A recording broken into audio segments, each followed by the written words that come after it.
اول یکم باید تئوری بگیم دیگه. اول تئوری بگیم، ابزار بگیم، چجوری، کی، کجا، اینا رو در مورد صحبت کنیم و بعد بریم حالا سراغ چیزهای دیگهش. این که چجوری کد بزنیم دیگه امشب نمیرسیم. 2 مدل تست مهم داریم ما: یونیت تستینگ و A2E تستینگ. یونیت تستینگ چیه؟ یونیت تستینگ به ما در واقع میگه که شما اسمش روشه دیگه، میگه یونیت رو تست کن. یه یونیت چیه؟ یه یونیت میتونه یه دونه کامپوننت باشه، یه یونیت میتونه یه دونه فانکشن ساده باشه، میتونه یه یوتیلیتی فانکشن باشه، میتونه یه دونه هوک باشه، نمیدونم همه این چیزا. یه چیزی که به خودش داره برای خودش کار میکنه. این میشه یونیت تستینگ. ابزاراش چیه؟ جست و تستینگ لایبرری. وقتی میگیم تستینگ لایبرری معمولا ما ریفر میکنیم به ریاکت تستینگ لایبرری، ولی تستینگ لایبرری مخصوص ریاکت نیست، برای چیزهای دیگه هم استفاده میشه و ایمپورتش هم که میکنین میگه تستینگ لایبرری /react، چون برای چیزهای دیگه ای هم داره استفاده میشه. اون زیرمیرا هم داره از جست استفاده میکنه. فکر نکنید مثلا خودش یه چیزی رو برداشته نوشته، نه همچین چیزی نیست، داره از جست استفاده میکنه. قبل از این ما انزایم داشتیم، انزایم دپریکیت شد، جاش تستینگ لایبرری اومده. خیلی هم بهتر، خیلی تمیزتر هم از انزایم حتی چون انزایم خیلی قدیمی بود و قدیمی موند، بعد با وب پک یک سره مشکل داشتی، بعد استابیلیتی اومد، با استابیلیتی مشکل دار شد، کلی چیزی شد دیگه، تصمیم گرفتن که اصلا ادامهش ندن. هست پروژهش ولی ادامه نمیده کسی. یه E2E تستینگ داریم، end to end. چی رو میخواد تست کنه؟ میخواد تست کنه که اون یوزر نهایی داره کار میکنه براش اپلیکیشن ما یا نه. میخواد ببینه آیا الان من این همه چیزی نوشتم، آیا یوزر نهایی هم داره همونجوری میبینه یا نه. 2 تا ابزار مهم وجود داره، یکی پلی رایت و یکی سایپرس. اینا ابزاره این که 99% دارن باش کار میکنن. سایپرس خیلی قدیمی تره و اینکه قدیمی تره بدتر نیست، نه صرفا سابقه بیشتری داره تو قضیه. پلی رایت اومد و یه سری کارایی رو بهتر انجام داد. مثلا API که باش دارین کار میکنین، API منظورم اون کدی که دارین شما مینویسین بهش میگیم API دیگه. API میشه اون رابط شما با پلی رایت، رابط شما با سایپرس. اون خیلی بهتر و راحت تره تو پلی رایت. ماکینگ توی پلی رایت خیلی بهتر کار میکنه.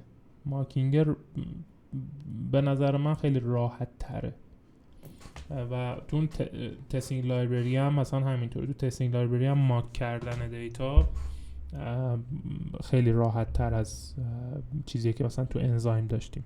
یه کوچولو بگم در مورد ماکینگ، اینه که شما یه سری رفتارها رو میان تقلید میکنید. اسمش رو دیگه ماک کردن، میان تقلید میکنید. مثلا یه فانکشنی دارین با زمان کار میکنه، با زمان مثلا دیتا واقعی خود JS داره، خود سیستم داره کار میکنه. شما نیاز دارین که این دیت تایم مثلا برگرده عقب، بره یه تاریخی. اینجا نمیتونین مثلا بگین نیو دیت کن فلان تاریخ، نه، واقعا میخواین اگر یه نفر کال کرد نیو دیتو، شما که نمیتونین برین فانکشنتون رو عوض کنین، که فانکشن اگر قرار بود عوض کنین چه تست مینویسین براش. فانکشن رو که نباید دست بزنیم دیگه. میان واقعا دیتو خیلی جدی میبرینش به یه تاریخ دیگه، ماکش میکنین. هر کس به فانکشن دیت ریکوست بزنه، بگه مثلا کالش کنه، در واقع کالش که بکنه، اون چیزی که شما میخواین بهش برمیگرده، هر تاریخی دلتون میخواد. میتونین API ها رو ماک کنین، API که داره از سرور برمیگرده. میتونین کل فانکشن فچ رو اصلا ماک کنین، هر چیزی میخواین ازش برگردونین. میتونین ارور برگرد. این خیلی رواج داره این مورد که میان توی E2E تست فچ رو ماک میکنن، به جای اینکه واقعا رسپانس بیاد ارور برمیگردونن، ببینن چه رفتاری نشون میده اون کامپوننتشون یا اون یوتیلیتیشون یا اون صفحهشون اصلا چی نشون میده. این کار خیلی رواج داره. خب حالا اینا چجوری کار میکنن؟ اینجا رو ببینیم. ما فرض کنیم حالا یه مرورگر داریم، حالا اینکه آرک ممکنه شما مثلا کروم داشته باشین، اینا همشون یک شلن، یک پوستن روی چی؟ روی کرومیوم. کرومیوم یک انجینه، یه موتور در واقع براوزره، بهش میگن کرومیوم انجین. اینا یه شلیان روی اون که حالا بهش میگیم کروم براوزر یا آرک براوزر، نمیدونم ویوالدی، خیلی از اینا هستن دیگه، آمارشون از دستم در رفته، خیلی زیادن. اینا همشون دارن از کرومیوم کار میکنن. پرمیوم و سایپرس و امثال هم دارن از همین کرومیوم استفاده میکنن برای تست کردنشون. حالا دو تا حالت وجود داره. یه زمانی شما توی دیولپمنت دارین پلی رایت رو ران میکنین، یه زمانی دارین تو پروداکشن ران میکنین. بذارید من اینجا بهتون نشون بدم پلی رایت یو آی تست. وقتی دارین توی دیولپمنت رانش میکنین،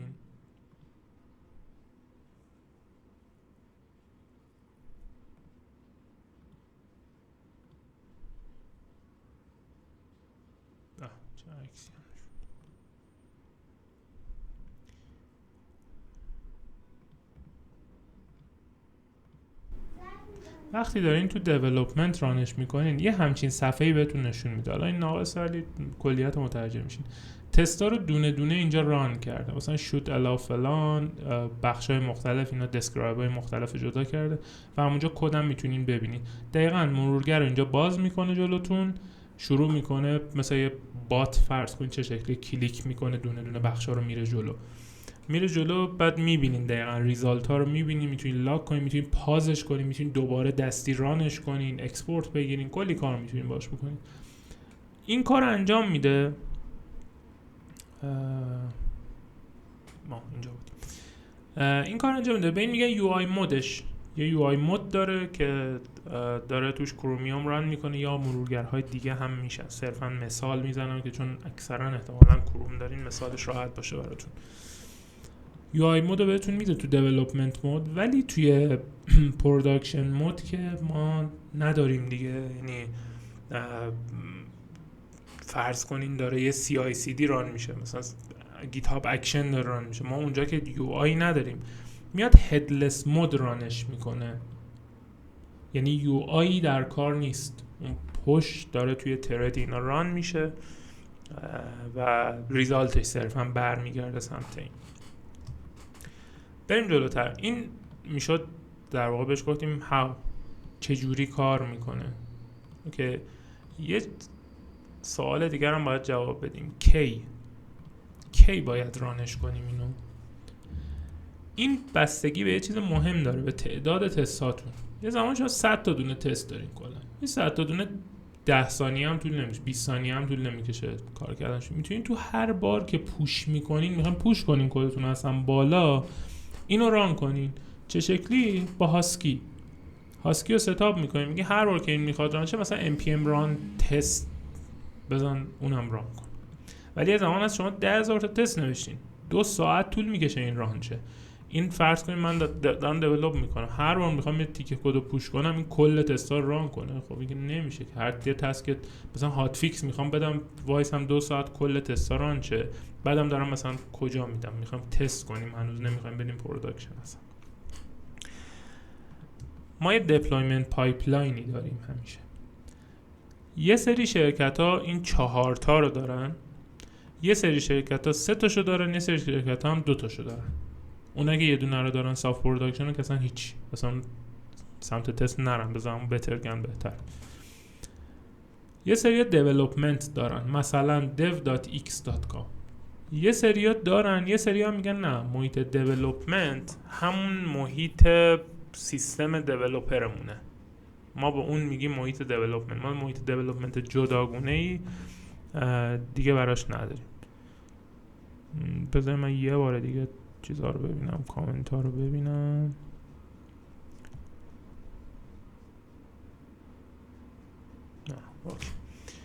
خب این دیولپمنتمون.